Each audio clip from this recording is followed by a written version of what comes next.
This is the Galactic Emperor of the Universe. I'm here to tell you all to subscribe to Unrelent Gaming and remember to turn on notifications. You will be the first to know all about the latest Dragon Ball news and information. Oh, did you say Unrelent Gaming? Oh, I love his channel. God damn it, Zelbon, stop rubbing your nipples and get back to bed! Dragon Ball Super episode 106 is now officially in the history books as we move on forward into Dragon Ball Super episode 107, and joining me here today to share our thoughts and predictions are two guests of mine. Emish is live, and for the first time debuting on the channel is my good friend Infinite Dynasty, and today we're going to be talking about Dragon Ball Super episode 107 and our overall expectations for that. And again, if you guys have different opinions of your own, different comments to add, go on ahead and drop your comments down in the comment section below. Boys, we finally have some really interesting stuff going into next week's episode, and I want to go on ahead and start off with Emish. Now, I want to get your thoughts on one thing, and this question also correlates to you, Dynasty, is what are your thoughts on Frost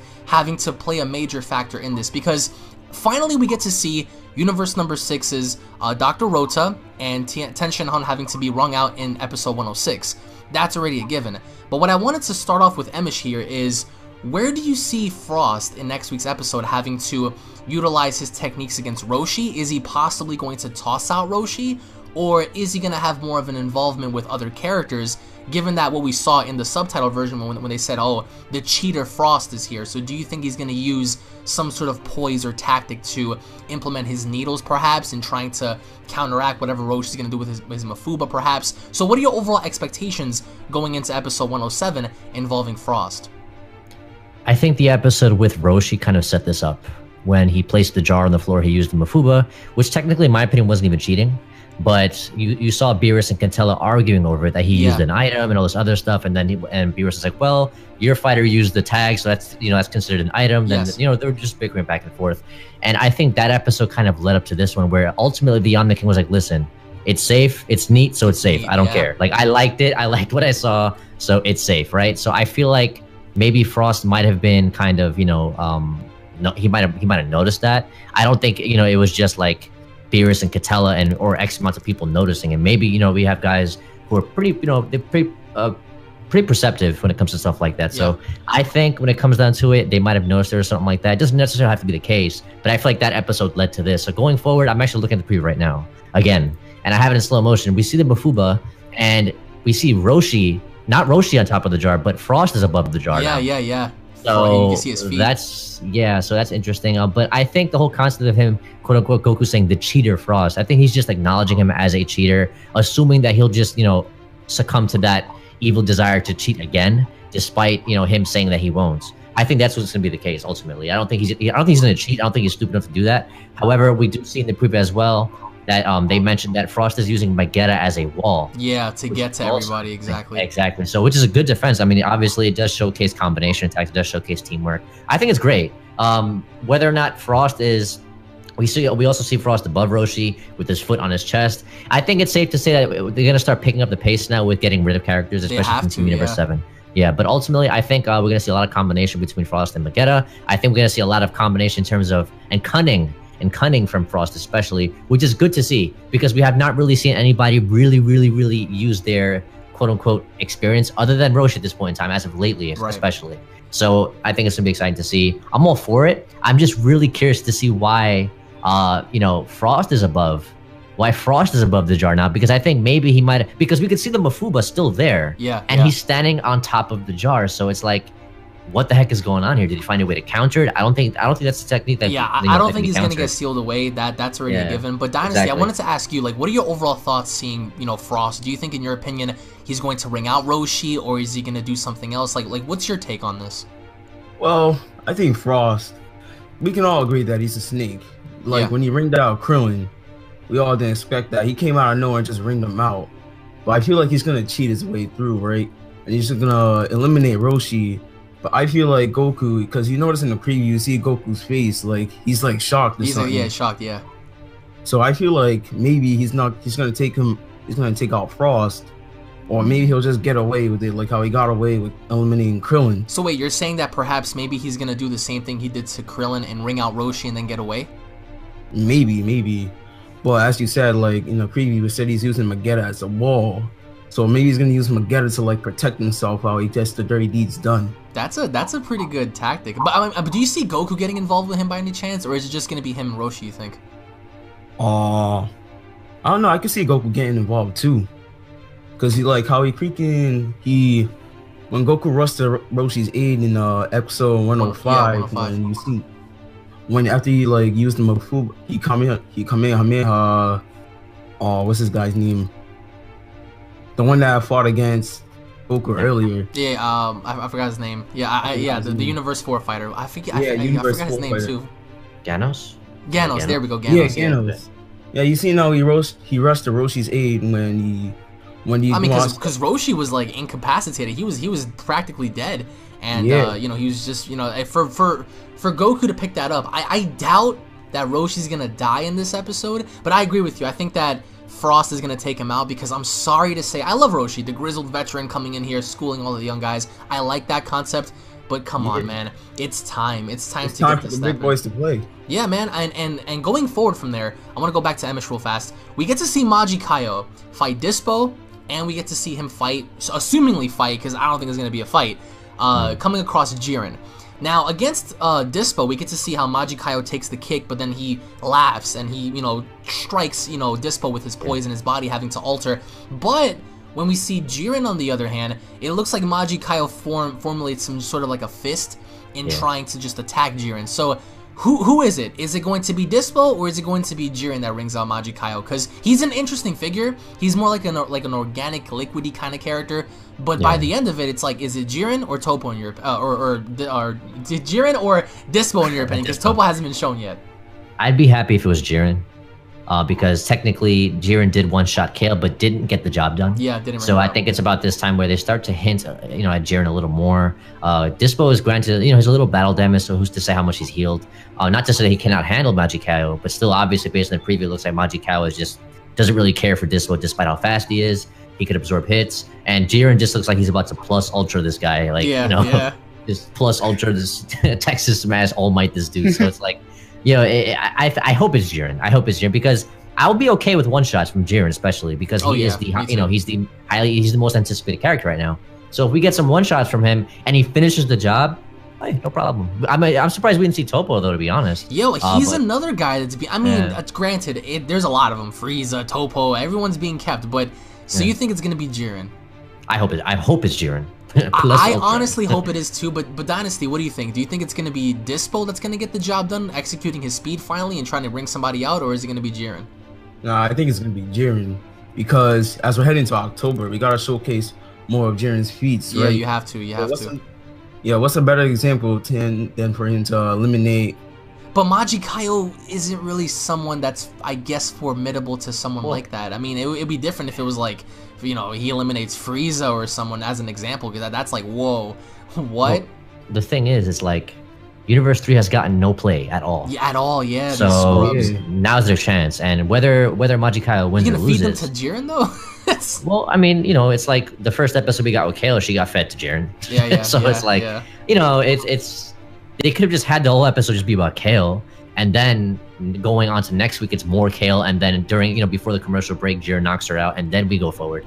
But now it's like they're really forcing everything into one episode, which I understand, but I just don't think it works. For example, like the whole episode with Hit and the whole episode with Roshi, when you focus primarily on certain characters, you get so much better. You get better feedback overall from the episode. And I think right now, the episode with Hit, the episode with Roshi, and maybe the episode with Kale in terms of excitement is probably some of the best episodes we've seen in the tournament thus far. So, Dynasty, how do you feel about possibly seeing, in your opinion, if it's gonna be introduced, Topo in next week's episode? Because it's interesting how they kept Frieza, they kept Topo, a lot of these guys hidden away. So if there's any other person you would say that is going to be involved next week, who is that person that you see being involved? Because for some reason, I don't know what it is, since Frost is involved and the title is Revenge of F, I think that we're going to see little tiny snippets of Frieza here and there, probably just laughing at the idea that Frost is beating up his own universe members like Roshi and stuff. Because I more than anything else would love to see, and this is just me, I would love to see a predicament or an encounter to where Frieza and Frost are face to face, and they know they have to work together, but they fight each other to put on a show to act like they're against each other, but the whole time they're in cahoots. So do you think there's going to be any sort of altercation between the two, just to show everyone like, yeah, I hate this guy, but deep down they're like, yeah, let's just pretend like we're going at it, but in reality it's like, let's just begin to set our plan into motion. So like, do you see Frieza involved next week or no? For next week? Yeah. This is go ahead, Dynasty. You can take this one. Yeah, go ahead.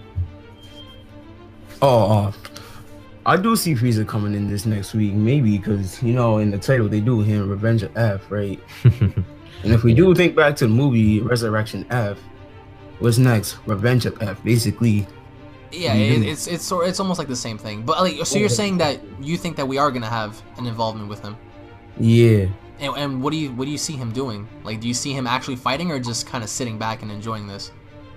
I see him sitting back and enjoying this, and then I can see him like joining in later, and like trying. It's like he's trying to throw my hands down instead of sitting around no more. That's what I think. What about you, Emish? How do you feel about that? I don't think Frieza. I think they call it Revenge F because obviously they're hinting to Revival of F or Revenge of F, right?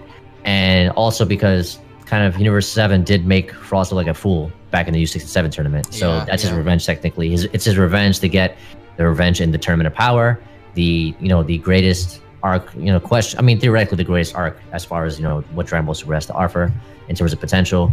And then going forward, it's interesting. I will say though, because I'm watching the preview again for the third time. Two things might happen. I think either A, the Mafooba could fail, right? Because they kind of hint like, well, don't use the Mafooba wave again anymore, and you'll die for sure this time. Yeah. So it's like, well, do they really want to kill Roshi off and have him go out in a blaze of glory? Because theoretically, you're gonna die anyway. You're gonna get erased anyway if you lose. So it doesn't really matter. But I think like it could hurt. It's questionable. Another thing that could happen is Frost could use Magetta as the dummy to get sealed.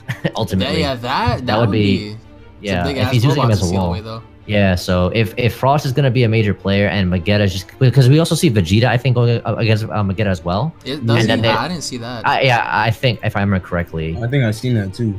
Yeah, did you really? I'm pretty okay, sure. So maybe that would make sense because Vegeta and him were beefing in the beginning. So maybe he throws him out finally. I could see that happening. And then going forward, it's like, well, I could see Frost kind of utilizing Magetta as that wall, to prevent him from getting sealed. Especially if Frost is going to be a problem this episode, and they want to see, because remember, for example, Roshi utilized the Mafooba as a means to get rid of nuisances that may cause trouble for Vegeta and Goku and Gohan, etc. company. So if he's going to use it against someone like Frost, who's going to prove to be a formidable opponent, whether he's cheating, whether he's being conniving, whatever the case may be, I could see as to why he would utilize or put his life on the line again for the sake of his team, which makes sense. Now, Frost, being who he is, using Magetta as a wall, could use Magetta as the target, which explains why he ends up standing above the jar, if anything. I don't know, but then you got to think about it. Well, while he's standing above the jar, the Mafooba is still in effect, and then we still see Master Roshi swinging his hands up, going down. So it looks like he did catch somebody. So even if he doesn't catch Magetta, he might catch somebody else in Universe 6. So for some reason, I think Frost is gonna stop him. I think that maybe you're right. Maybe you're onto something. Maybe Roshi does do that to Magetta, and perhaps Frost just immediately jumps in and just knocks him down or something, because we see him on top. So I don't know how that's going to be the case. But do you see Roshi successfully sealing anybody off, or is it going to be an attempt and then pause? What do you think? I could see him sealing somebody. Because they show him doing it. You know what I'm saying? So either whether or not successful is, I don't know. It's difficult to say.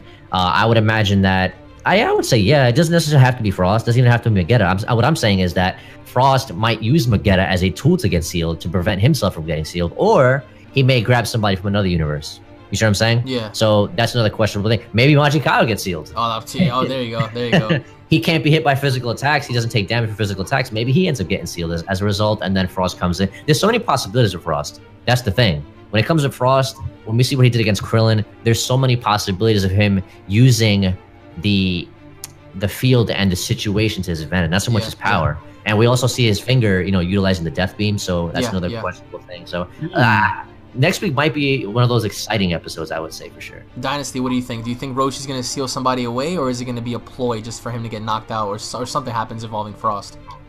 I don't know. I think it's going to be a ploy because, it's Dragon Ball Super. Well, to me, I feel like it's just like one of those type of moments where, or you get everyone to think that he sealed someone, right? But then out of nowhere, you just see Frost knocking out Roshi and just standing on top of him. That's what I see in my mind. That's what like my mind wants me to think. So I'm just thinking that Frost somehow is gonna avoid it. Like maybe he is gonna seal, like what Iman said, right? Roshi is probably gonna seal someone with the Mafuba, but I feel like it's not gonna be Frost. I feel like Frost is gonna end up avoiding it, using like Magetta as like a decoy in order to take down Roshi. That's what I'm seeing. Because that's a cunning tactic, right? That's dirty. And he's a slime ball as a character. But I you know what I think? I think by the end of this, just as Emish and Dynasty pointed out, I think that just as we saw the little seal from Master Roshi be okayed by the Omni King, I think that Frost's needle, if he does use it, which I do think at some point he will, I think that they're going to catch on. They're going to be like, oh, he's cheating. But similar to that situation, I can see the Omni King saying, you know what, it's cool. Yeah, I see that. I feel like they set that episode up for that. And I really think you're onto something. And that eventually, because that brings hope for me. Because now the rules are slowly fading. It's like in the beginning, it was all strict and dandy. But now it's like, let it go. Let it go. It's like, yes, please. And even if he kills somebody and everyone's like, yo, that's it. I can see the Omni King saying, well, it is what it is, right? Let it go. Like, that would be great. But I just think that at some point, like Emish pointed out, he's probably going to use the needles, in my opinion. I think that at some point he's bound to, and they're going to catch him, and they're going to be like, oh, look, he's cheating. But I think it's bound to be like approved by the Omni King. And if that's the case, then a lot of people are going to be in trouble, because if he catches you just once, you're going to be all woozy and you know, just all over the place. Even though it's not as effective as Lavender's poison, it still has a significant effect on your body to where it can cause you to hallucinate. So post your comments down below, guys. Let us know what you guys think of episode 107. And guys, make sure to hit that subscribe button for Emish's Live and Infinite Dynasty. Infinite Dynasty, this is his first time on the channel, guys. So make sure you guys head on over to his channel. He does Dokkan Battle and Xenoverse and all sorts of stuff alongside Emish, who you guys already know does tons of awesome analytical breakdowns and reviews and stuff. Also, he's about to hit 5K subscribers, so make sure you guys go ahead, punch that subscribe button. Let's try to get Emish to 5K subscribers at least by Monday. That'd be pretty dope, guys. Thank you all so much for watching. If you guys enjoyed the video, punch that like button, subscribe, and turn on notifications, and we'll be seeing you all down in the comment section below. Have a great night, everybody. Peace.